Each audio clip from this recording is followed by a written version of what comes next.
The following presentation is brought to you by kmmedia.pro. Please visit kmmedia.pro for more information. Now stay right where you are as we present. Welcome to Positive Talk Radio, evolving ideas one conversation at a time. Great guests, dynamic stories and interviews, plus new thoughts on a wide range of topics and concepts. I hope that you'll hang with me, Kevin McDonald, my friends, and of course, you. As together we work to understand why we are all here and what we can do to make our world a better place for all of us. To be happy, be kind, and live in peace together. Yep, that's Positive Talk Radio.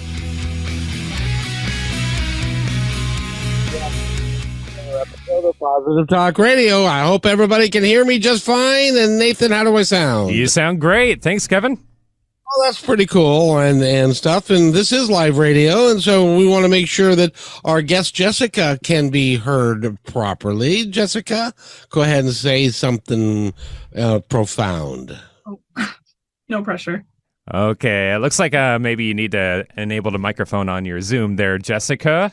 Just go ahead and check the setting there. Or maybe you need to turn something on, like an amplifier. Now we got you. Okay, now we're good. Can you hear us? This is the finest in live radio, I have to tell you. Dana Parker's with me today. Dana, how are you? Doing so good. I'm so excited. Fridays are my favorite, Kevin, because I get to be with you and get to have fun and connect with people. Per usual, I'm just excited to be here. That is awesome. And Nathan, the weather's going to be nice today. It's not going to be too hot. Right. It's just like a good old overcast day outside right now. We're going to just be in the low 70s. Nice little pleasant day after that probably 3-day heat wave we just went through. I know it's tough. It really is hard. So, but I hope everybody made it through okay. And we've got a great show for you today. And Dana's going to kind of lead this show just a little bit because she knows more about this topic than I do. So, Dana, first of all, how are you? I'm doing good today. Good. Went on an incredible bike ride this morning. The weather is feeling so good here. It's like in the 80s and 90s during the day, 60s to 70s in the morning with sunshine. And it just is, this is my favorite time of year, that transition from summer to fall. Oh, it just feels really good. So I'm feeling good today. Yeah, you know what my favorite thing about transitioning from summer to fall is? What? Football. It's football. And the Seattle Seahawks are playing the dreaded Dallas Cowboys this afternoon at 5:00. So you can listen to this, and then you can go watch that. At least for the first little bit until things go south. Anyway, but I speak too much. Jessica, are you able to hear us? You're muted right now. Here. There we go. There you go. Got it now? It's a little bit quiet, but all right, let's see. Is that better? There we go. All right, we got it. That's better. Now, Dana, we wanted to have you guys on the show because you guys got some brewing that's coming up, and we want to talk a little bit about that. What do you got going? Yes, I am so excited. Today we announced the launch of our program called Evolving Female Leaders. And this is a program Jessica and I actually both have felt very passionately about this, and we came together at the beginning of this year and both had similar visions for women here and how we can support women in moving forward. And we came together and our visions were very similar to what we wanted to create. So we're like, why don't we co-create? And so we've been working since the beginning of this year in collaboration, and we've created a program for female leaders. We have a 6-month option and a 12-month option, and all surrounding learning to lead yourself, finding your authentic leadership style. And then the 12-month option also includes learning to lead others. So we're so excited about this. We think that that the world could really use an upgrade, and the skill set and the mindset for women to really rise into leadership right now is really wanted in the corporate world. It's the corporate world's really calling for it. And statistically, as we've looked up different Harvard research and different other places, we have found a lot of research behind that diversity in male and females in the workplace, and how it directly benefits and affects the bottom line, retention rates, overall satisfaction for employees in the workplace. So we're really, really excited about this topic. Why do you think it's taken until 2022 for businesses to begin to have like a clue that they're missing out on a whole bunch of really positive people and folks that can really impact their business, and they just happen to be women? I don't understand why it's taken so long. Do you have any idea? I've got some thoughts on that. I think that one is that women, I think there's a lot of lack of understanding of why women aren't taking more of those positions or filling more of those positions, even if it's not intentional that they're not being filled by women. I think that one of the real big challenges that Dana and I really want to focus on in the program is the issue with how women lead differently than men. And if the only role model that we see is male leadership, then we try to lead that way. And I did that for over a decade. I tried to lead in that way, and I burned out badly. And so I think what you find is that it's difficult for women to keep moving into those more senior roles if they're following the male model of leadership. And so we have to be willing to shift and accept that the way that men are necessarily successful as leaders is not always the way that women can be successful as leaders. Yeah. Well, go ahead, Dana. We want to be really clear too that we don't believe that this issue of the gap between male leaders and female leaders, the percentage, we don't really believe it's a male issue, men not seeing our value. It's not just solely that. It is women not believing in themselves and their gifts and acting in authenticity to their true nature and gifts as females in leadership. And so the idea here is not to point our fingers at men for not seeing our value, but to really look within and say, what is my value? Knowing that, claiming that, what is my authentic leadership style? Standing in that and saying, I claim my place at that board table. I claim my space in this leadership position, and in a humble but powerful way.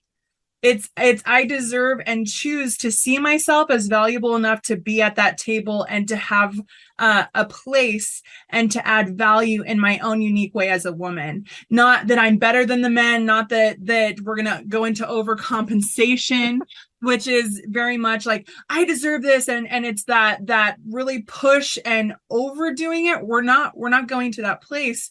We're just claiming that space within us of, I know my unique leadership style, I know my value, and I want that place at that table.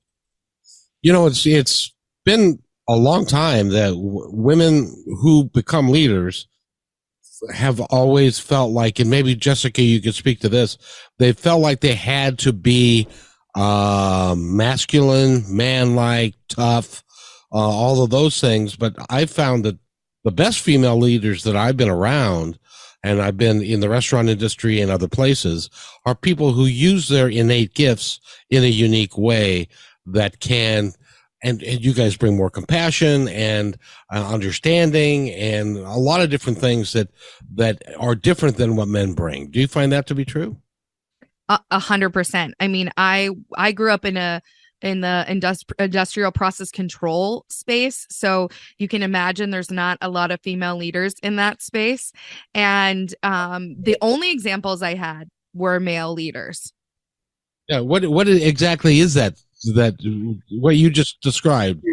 Industrial process automation is like, if you think about, Anheuser-Busch makes beer, it's all the equipment that goes into making anything that flows through a pipe. So, all of the valves, the regulators, the temperature, the engineering, the sales around that, the automation systems, it's all that kind of technology that goes into manufacturing. I imagine that's kind of a male-dominated market. Just a little bit. Yeah. It's crazy. And I was at a major event with all of the senior leaders and presidents across the network. And at that event, I was the only female at one of those events, the only one in the entire room. And so when you're in an environment like that, the only example of leadership, the only model to develop is the model that you see is what's around. And so as I'm growing in my leadership skills and expanding and taking new roles, I did exactly that. I tried to be like the other leaders that I saw. And it is really hard to do that. It is really, and it really isn't very effective. At some point, you can't sustain it the same way that the male leaders can, especially given, depending upon the demographics. But a lot of the male leaders that I was modeling, had stay-at-home spouses, had completely different family situations that created a totally different dynamic. So there's a lot of elements and cultural elements at play in this challenge or in this issue, but without discovering that more authentic style of leadership, it's really hard. You kind of hit a glass ceiling. No matter what you do, you can't get beyond it because you have those limiting beliefs and you have those limitations that prevent you from stepping further. I got to ask you, because you were in an environment that was male dominated, and you were like the only female. Was there any of that stuff like, oh dear, you can't say that, or yes, honey, go, you should be home with the kids and you're out here working and stuff. Was there any of that blowback that you would get? Oh, you bet. You would get things. Yes, absolutely. We worked hard at my prior organization to do respectful workplace training and really help employees to understand and be more sensitive and cognizant of that.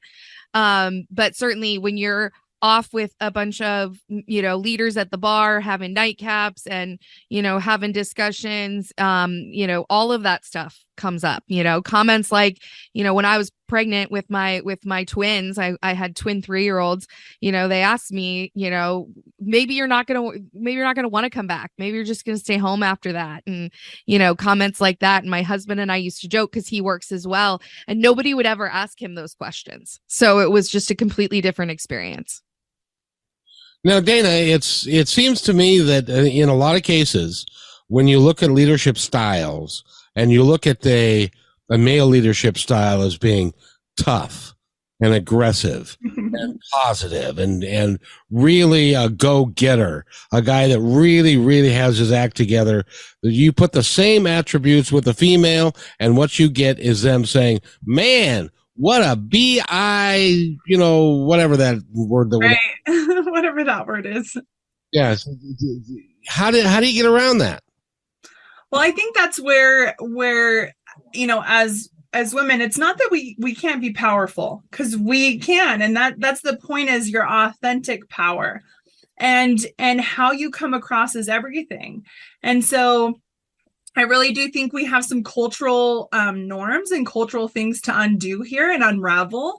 And that's a big part of our program, is understanding what cultural programs we're running on and where that comes, what it looks like when you're in overcompensation, and what it looks like when you're authentically leading with power. There's a big difference. There's a difference between I'm the leader here and what I say goes, and this is how it's going to be. That's more of an overcompensation energy versus I'm a leader here and I choose to claim my spot as a leader, and I'm open to feedback. I'm open to suggestions. I'm open to collaboration. That is more of a true, authentic, feminine leader. And let's take it back to culturally, how a lot of us here, at least here in the United States, and I'm speaking from my own experience, women are raised with other girls. And how do you play with other girls? Well, you're playing with Barbies and dolls, you're playing kitchen, and you're collaborating in the kitchen, and you're doing tea party. All things are very we based, very, very oriented in the collaboration. And if we look at how boys are raised in activities, go get it done, competition, be the best, move into that, which both are valuable. Both bring value to the table. And that's the idea here, is to claim women have natural leadership and manager abilities. We're raised in that ability to listen compassionately, to hear others, to empathize, to really collaborate, think of the collective whole. All of those things are very valuable in a business setting, in a corporate setting.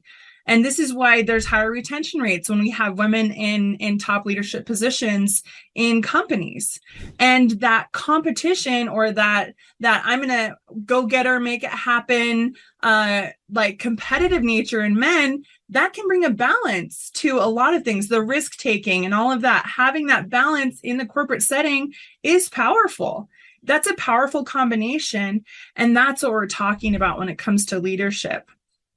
And they don't have to be either or. Like, Right. Ideally, we get to a place where we have a balanced leadership style for all leaders. And, Dana and I are focused in the space for this program with female leaders to help female leaders make that shift so that they can step into a more balanced style to leadership, not just follow the male style of leadership. But I actually believe that our workplaces need to evolve to a place where our male leaders also have a more balanced style of leadership. And they can be more dominant in one or the other. But, the best leaders are leaders who are willing to be vulnerable, who are willing to show compassion, who are able to engage and demonstrate empathy with their people. And that's really the type of leader we need in our workplaces to navigate the changing environment that people are experiencing in workplaces, especially as people are basically fleeing a lot of workplaces today. Because of the great, what do they call it? The Great Resignation? Yeah. It has happened because people are unhappy. Mm-hmm. By and large, corporate America doesn't understand that they are running a company that their people are inherently unhappy because, and it's not about the money, about the corporate culture. It's about what they get for the time that they're there, how they feel about going to work on Monday morning, and all of those things. So how do you fix that, ladies? That's such a good question. And I think there's so many answers here, and so many different people listening will have their own answers.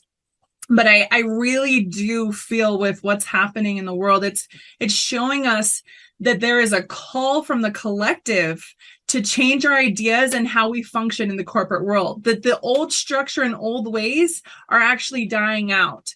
That people in the workplace are asking and begging for something different, saying, I want to have different experiences in the workplace. And if you don't evolve and grow into this new place, this new space of functioning and taking care of your employees, caring for their life and their lives outside of work to an extent, and caring for them as human beings and as individuals, male and female, and so on. I think that if you can't shift that, then you're going to lose business. You're going to actually evolve out of the business sector. And I think that that's part of what's required. Jessica? Yeah, I mean, I'm writing a book on evolving workplaces right now, and you can look at any article anywhere right now. It couldn't be more depressing. People are as unhappy as they've ever been. People are there's an epidemic of burnout. Like, the experiences that people are having in their lives are by and large not positive. And that's why you see people resigning. Like, they're not leaving just for more money. They're leaving because they want something different in their lives. They want to experience their lives differently. And so I actually think there are a lot of elements of corporate culture that have to be evolved, that have to be completely shifted from the way that they've operated in the past to a new and more modernized approach to how you interact with employees and how you manage your business, how you think about it strategically in a way that is not, always focused on the bottom line and always focused on shareholder value. That model, has arguably outlived its value, and there's a shift to how do we create value for people, period. And not designated as shareholder or owner value in our corporations. Have you guys heard the latest catchphrase that I heard just the other day that is called the quiet resignation? Have you heard of that? Yeah, quiet quitting. Yeah. I know people right now who are in the workplace and they tell me, yeah, I just don't put in as much effort. Yeah, I just quit at this time. I just don't respond at this time. Yeah, I'm still doing my job, but I'm definitely not pushing as hard as I used to, or I'm not taking on extra. I think a lot of people are doing that. They're still taking the paycheck, but they've disengaged. Well, and for those of you that may not know what that means, the quiet resignation, or you said the quiet quitting, or what that means is that, see, for years and years and years and years and years and years, did I say years? I mean years. America has been all about productivity and cutting down their workforce to the bare bones and distributing the workload and making people that to do more with less. And they've been doing that for a very, very long time. And so now people are saying, I'm not getting paid to do that.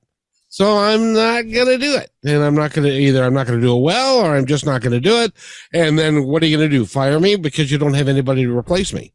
And so that is now a big problem that is happening in the workplace, that people are they're just not go getting like they used to, because it hasn't served them well.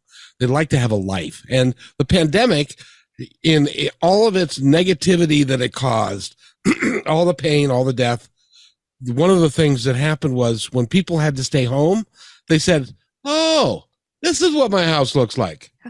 Right. And they're like, I don't necessarily want to go back to doing what I was doing the way I was doing it before. Mm-hmm. And you guys find that to be true in your peers? Yeah. Absolutely. Yeah, this last month I have a client that I'm coaching that actually said to me, one of my greatest concerns, and she's fairly young, but she said, one of my greatest concerns is turning out like my parents. And I said, tell me more. And she said, well, my parents have worked their guts out their whole life to provide for me, to provide for our family. And now as they're in retirement, their bodies are so worked and so burnt out from the grind of go, make it happen, the stressors, all of it, that they can't even go do enjoyable things. They can't really fully enjoy their retirement now because of the structure that was in place of how they worked and how they functioned. And she said, that is not what I want. And I think her voice is the voice of so many people right now that are seeing that structure and saying, oh, so my whole goal is to work my guts out. So then when I'm retired, I don't have what it takes to really enjoy retirement because I'm so worked and so programmed in work hard that I don't even know how to relax. I don't even know what I like anymore. I don't even know how to do this whole retirement, and finding too that, once people retire, their what do they call it? Life expectancy just begins to plummet often if they don't know how to make that transition. And so I think we're seeing the effects of, wow, this structure is not working. And that to have that shift of work-life balance, balancing how we're functioning in the workplace, all of those things are really being looked at by individuals and saying, I want something different. Where's a company that can provide that? We got to stop using the word work-life balance, because there's just one life. There is no balance. We're living a life, and some of the time we're working, some of the time we're at home, but there's never going to be, a balance to it. And Dana, I couldn't agree with you more, because that was my experience. My experience was, I walked myself to what I only realized this week was actually burnout, when I read a definition of burnout and went, oh my gosh, that's what happened to me a year ago after having small kids in the pandemic. When my company went through a ransomware attack, like I was leading through all kinds of stress and challenges. And that's what I experienced, was just a complete burnout. And even now, a year later today, I'm still challenged to recover from those experiences and those challenges. And I think that's what a lot of people have experienced. They were under so much stress. They were already operating at high performance at like 98% capacity, right? Doing their kids, doing their jobs, getting everything done. And then the pandemic hit, and that was like, whoo, now I'm over capacity. Now I'm beyond what I am even capable of doing and achieving. And so I think that is, one of the big shifts and one of the big differences for women leaders is that it looks different, that how to get to that place where your life is the way that you want to be living it requires some different shifts maybe than what you've seen modeled in male leadership in the past. It's a interesting experiment when you talk to people that are about ready to retire, that have been working like forever, 50, 60 hours a week, and they've been killing themselves, and they're facing retirement. They haven't had any kind of hobbies or any kind of balance or another thing to morph into. And so one of the statistics is retirees spend an average of 48 hours a week watching TV because they don't have anything else to do. They don't know what to do. Their whole life is not surrounding work anymore. And so, but their friends are not there. They haven't got a great program that they can morph to. I'm lucky because of what I'm doing here with you guys. I get to actually talk to people, but there are a lot of people that are retired. They don't talk to anybody all day. Mm-hmm. And that's what your client, Dana, doesn't want to end up like. Mm-hmm. More and more kids and people that are growing up, or they're seeing that and they don't want to be part of that. And so that's a challenge. We need to take a break, but when we come back, I want to talk about women in the workplace as you guys are working the program that you're putting together, but also how do we change that over time so that corporations recognize that when people have balance, turnover goes down, productivity goes up, sick days go down, your training costs plummet because you don't have to keep training people because people don't leave because they like the environment. So let's talk about that when we come back if we can. And you're listening to Positive Talk Radio on KKNW 1150 M. We got Dana Parker and Jessica. I have no shot at pronouncing your last name. Tietjen, like I got your Tietjen. I don't know what a Tietjen is, but that's okay. I don't need to. So we'll be right back. Do you believe in the combination of brain work and spirituality? Her grace and sense of humor have made Allison Roberts highly sought after. She's a cognitive behavioral expert with natural intuition. Allison has guided thousands of people all over the world to find their internal power. Visit ALLYSONROBERTS.com for your free guided meditation today.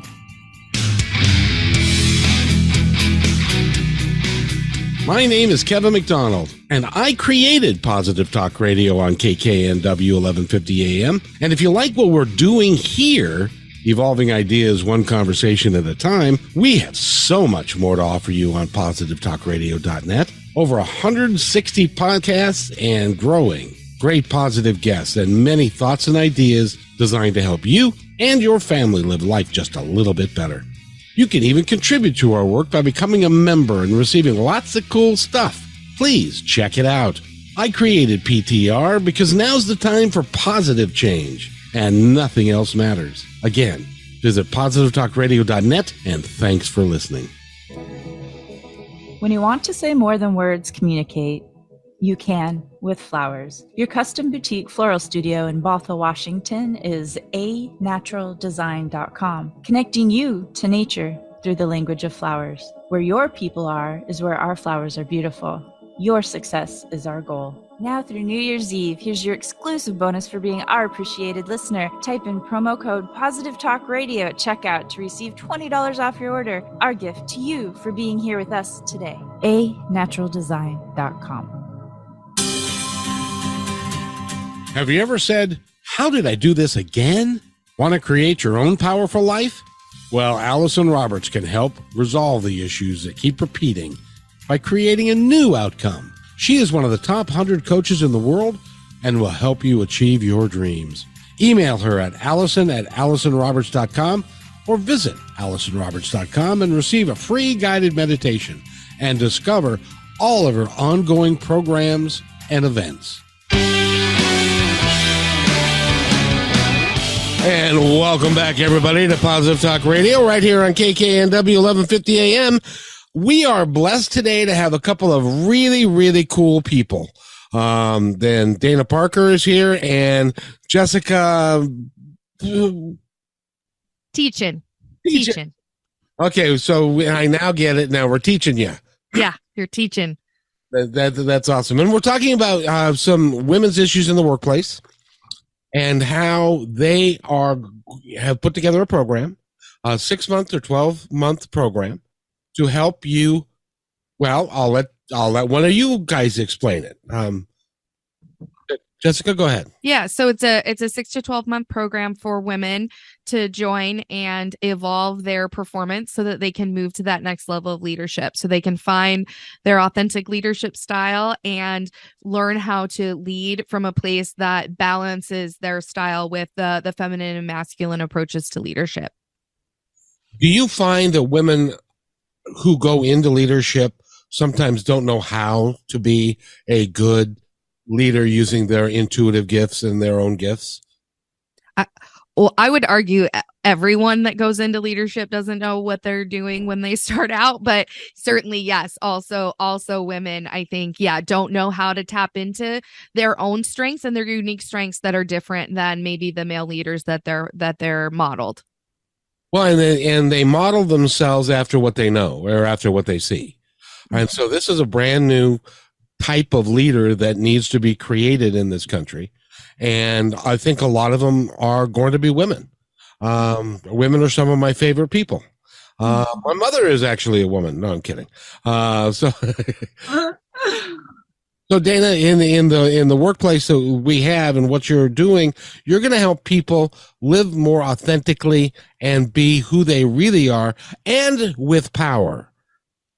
Yes. Yeah. The idea of this program really is to help women become aware of the mindset, that inner confidence, the inner courage to follow your intuition, to know what your strengths are, claim your space in your workplace, but also the skill sets of crucial conversations, self-awareness, what that looks like, how to offer feedback that is beneficial for yourself and for those around you, how to set up realistic expectations in the workplace. We're going to talk about generative learning. So this is such a fun concept that Jessica and I both feel passionately about, and I'll explain it the Dana way. But that kind of learning where we take ideas, these powerful ideas of how women rise in the workplace, and we put it into practice. So there's going to be incredible ideas, perspective shifts, lots of communication and talking with other female leaders like you. We have calls that will happen 2 times a month, along with modules that they'll be learning from and experiencing, along with a 5-day retreat. At the beginning, we'll launch off with that. So there's so many ways, but what we're really passionate about is that generative learning, or how to take your insights and self-reflections and put them into practice in your life and in your workplace. And that practice, that generative type learning, is something that Jessica and I we love, we're passionate about. And so it's not going to be a coaching program where we just talk about cool ideas every week. It's implementation. What does this look like in your life? And now that you have that insight from this learning, how are you going to do something different? How are you going to show up differently in your workplace? How are you going to put this into practice? And that's what creates real lasting change. That's what will create results for these women in the workplace and also benefit the workplace as a whole.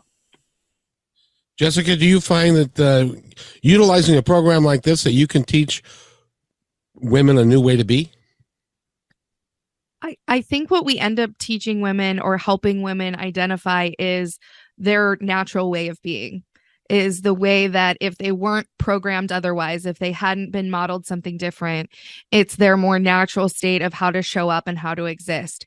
And then we help them to cultivate those skills and strengthen those skills so that they can use them more effectively in the workplace. Now, that makes a whole bunch of sense, quite frankly.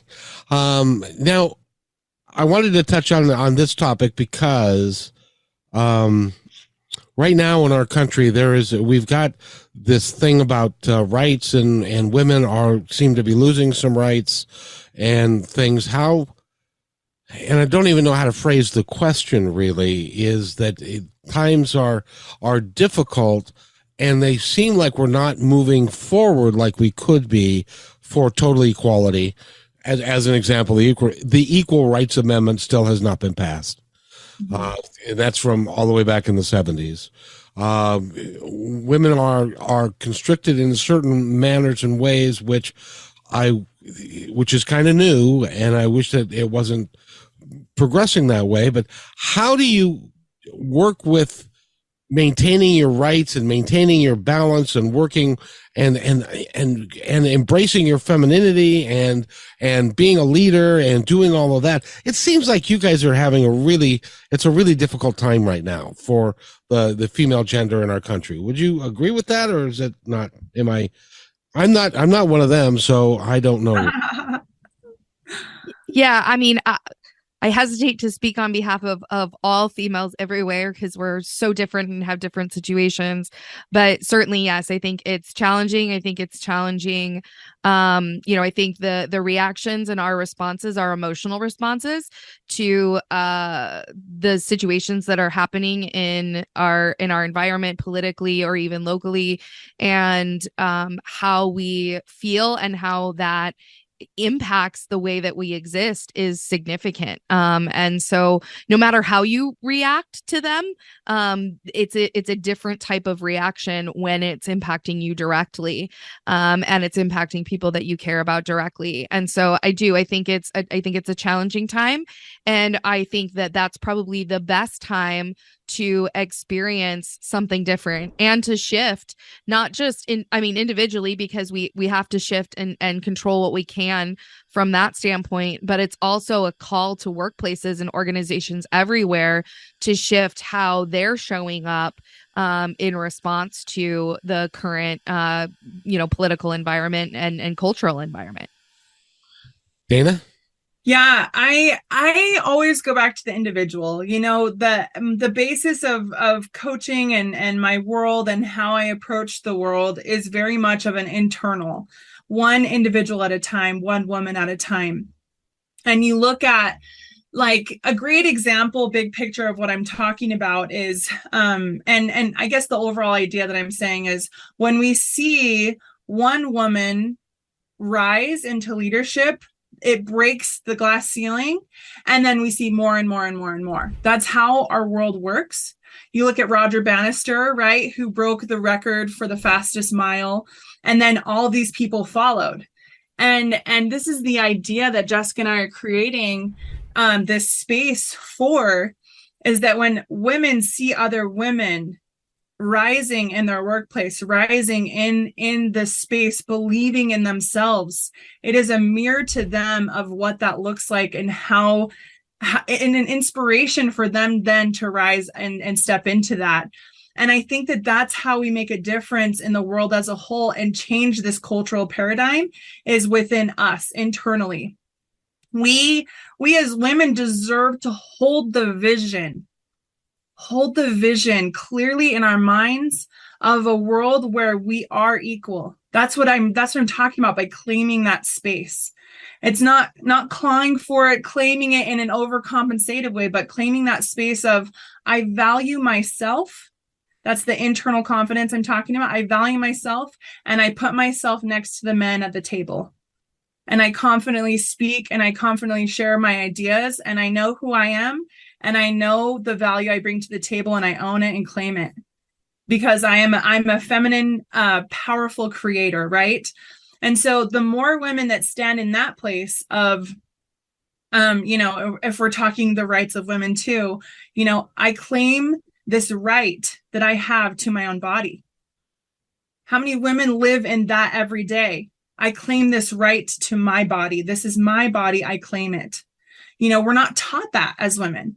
We're not taught that in lots of ways. And I can go into lots of details of that, but that's just one thing. I really believe that our world mirrors to us the paradigms, the old paradigms that are within us. And those are the things that are calling for us to shift and change. And that's the approach that I'm passionate about and I'm excited about in this particular program, is to bring awareness to the old programs and exactly how to shift those inside women so that their workplace, their homes, their personal lives, everything shifts and changes. When you change one thing, everything inside and in your world can change. You have the power in you. And that's the focus for me. That's the focus, is empowering one individual woman at a time into greater places. Because when one woman's empowered, there's a ripple effect. She empowers her community, her children, her family, her loved ones, her coworkers, her employees. There is a great, great ripple effect in empowering one woman. And you just said something that's pretty vital, because a lot of people will say, I don't know. There's no reason to go vote because I'm just one person and my votes really isn't going to matter. And there's so many votes that are cast. And if everybody looked at it that way, then nothing would get done. One of our processes that we have in this country is that we can vote. We can make a change and we can vote. So I implore, and I both of you are nodding your head, so I implore every woman that's listening to this program, and every guy that has, well, just vote. That's the bottom line. Just be civic-minded and vote. And I don't care how you vote, but just vote. And if we all did that, because it's a crime that 50% of our population doesn't vote in this country. So we're being ruled by 50% of our population because the other 50% is apathetic and don't vote. So just vote. Okay, I'll get off my soapbox. By the way, you stole my 4-minute mile thing with Roger Bannister. I must have been on that same wavelength. For those of you who don't know who Roger Bannister was in the 40s and 50s, there was something called the 4-minute mile. And nobody believed. As a matter of fact, some scientists and some doctors came out and said the human body cannot run a sub 4-minute mile. It's not possible. Can't be done. And so Roger Bannister ran a sub 4-minute mile.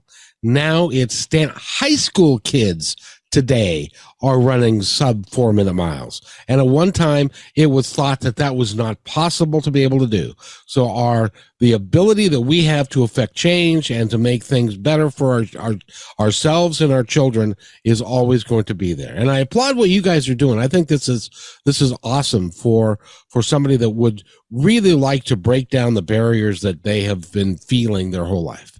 Well, can I add something to that? Of course you can. I think it's so powerful because we've barely scratched the surface on what we are capable of actually doing as a human species.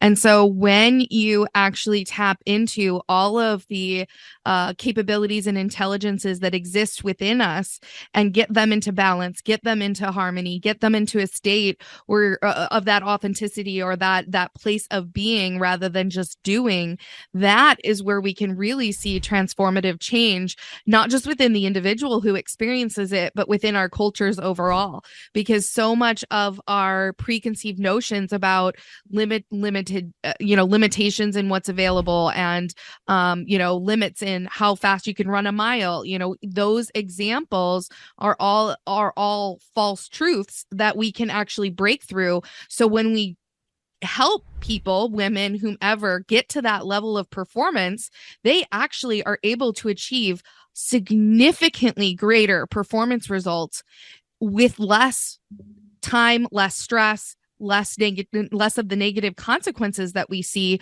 because we've taught them how to operate from a more effective state and perform from that state. So it's really not all that different than, running the mile. Once we can teach some people to be able to do this, to be able to perform at this higher, enhanced optimal peak performance state, we'll see tons more people then be able to achieve that as well. Anna? Oh, this is one of those things that just starts to light me up, because that idea of like Roger Bannister broke that glass ceiling, and now high school students, are in that place where it's just a standard, right? It's the same with female leadership. In 1995, there was 0 in Fortune 500 CEOs, female Fortune 500 CEOs, 0. And now there's 41, which is incredible. That glass ceiling has been broken and we're moving forward. And it's the same thing in leadership that I get so excited about, that vision, that I have a vision of a future where there are female high school students, junior high students, who know and believe that they can be whoever they want to be, that they can step into leadership. They can be the next female president. They can serve on board of directors. They can serve as executives. They can do the things that they want to do. I have a dream that day we'll be able to see that. And it starts with one woman at a time, and it begins now. And it's a time for women to truly rise in authenticity and just claim that space. And again, that day, to see that day where many, Jessica, you have daughters, I just have sons, but I'm still passionate about this. But that day where you can see that the girls know and believe in themselves wholeheartedly, there's this inner confidence because they see other women doing it. They know it can be done. Sounds so incredibly exciting for me.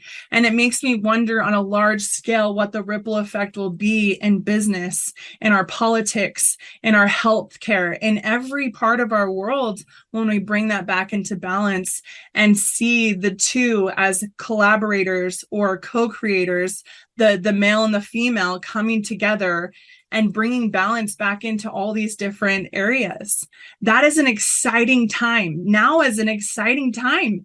And it's time to really, really take action and choose into that space and be a leader at the forefront of standing tall as a female leader.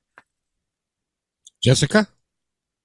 100%. I couldn't shake my head more with everything Dana said, and the power of what can shift and transform when we get what is a very dysregulated world right now into more balance, into more coherence, into a state where we all can operate more effectively with one another. And I want to turn the tables for just a second and talk to the men out there. It's going to be okay. Yes. You need to be afraid of change. You don't need to be afraid of keeping my woman down, because what you'll find is a powerful woman who can co-create with you, can create a remarkable life for the two of you working together. So don't be afraid of positive change. It's a coming. And women deserve it, and they can help our country and our world, because quite frankly, the good old white guys that have been doing it ain't been doing so good. Mm-hmm. So I'm looking forward to that. So I just want to let you guys know that it's okay. It'll be great. So just don't worry about it. Yeah, and I love this, Kevin, and I think it's so important that we speak to men on this topic, that we are calling forth in women to claim that space. And when they do, there's an automatic respect for the space that men hold to in our lives.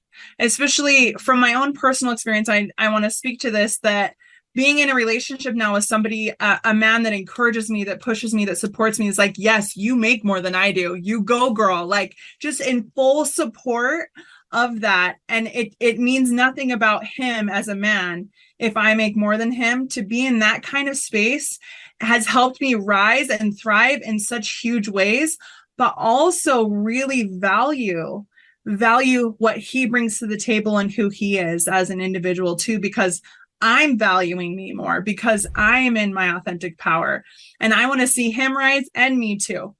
And so that's the beauty of really opening your heart and believing in women and supporting this cause, is you will receive respect in return for the value you bring, and you'll receive that same kind of the same kind of respect you offer. So there's nothing to fear. I agree with you.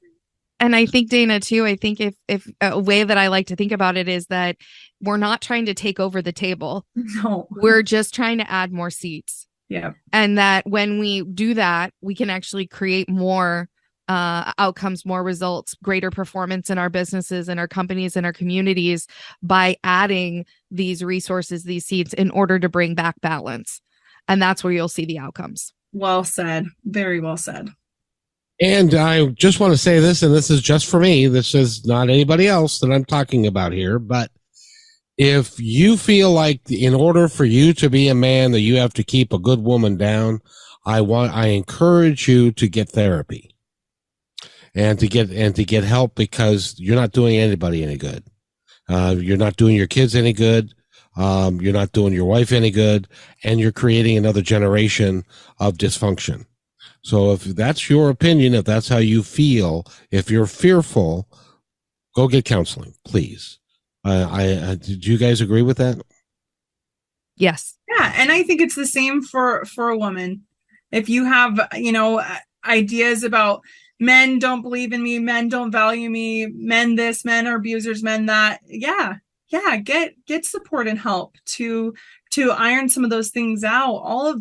Both sides just are insecurities and stories that we tell ourselves about the opposite gender.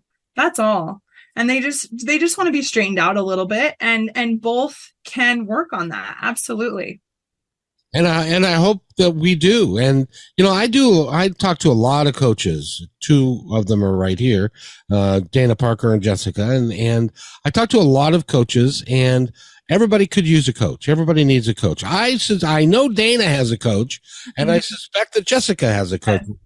I've got 3 right now. Yep. Yes. Oh. So if you feel like you need help, go get a coach.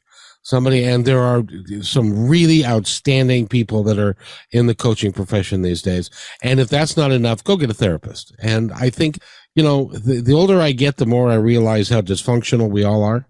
And if you're feeling dysfunctional, go get somebody that can help you and give you a different viewpoint, because we all have blind spots. So I want to thank both of you for being here. And Dana,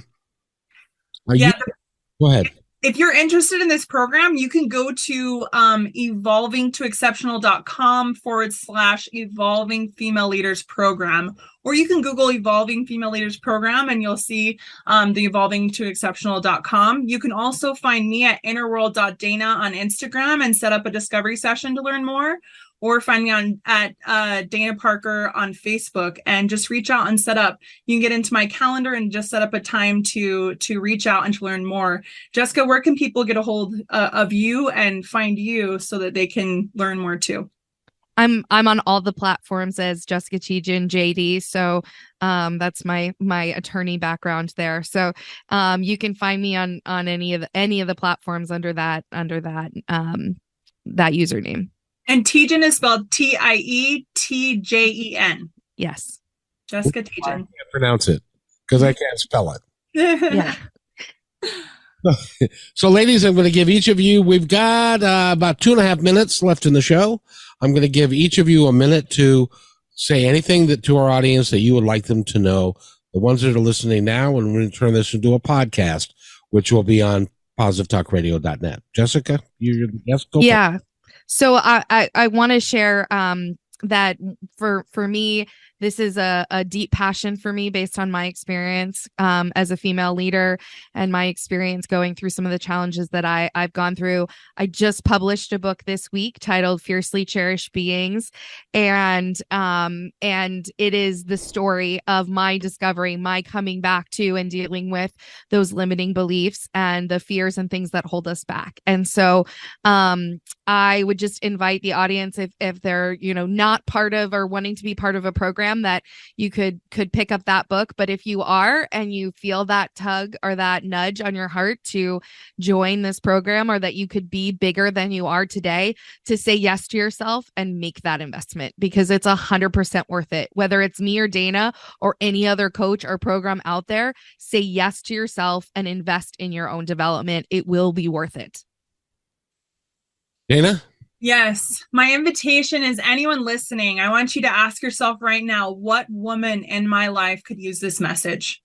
And I want you to send this to that woman or women in your life, because right now is such a pivotal time for women. Our society is calling for female leadership, calling for this shift in perspective, the shift in our culture.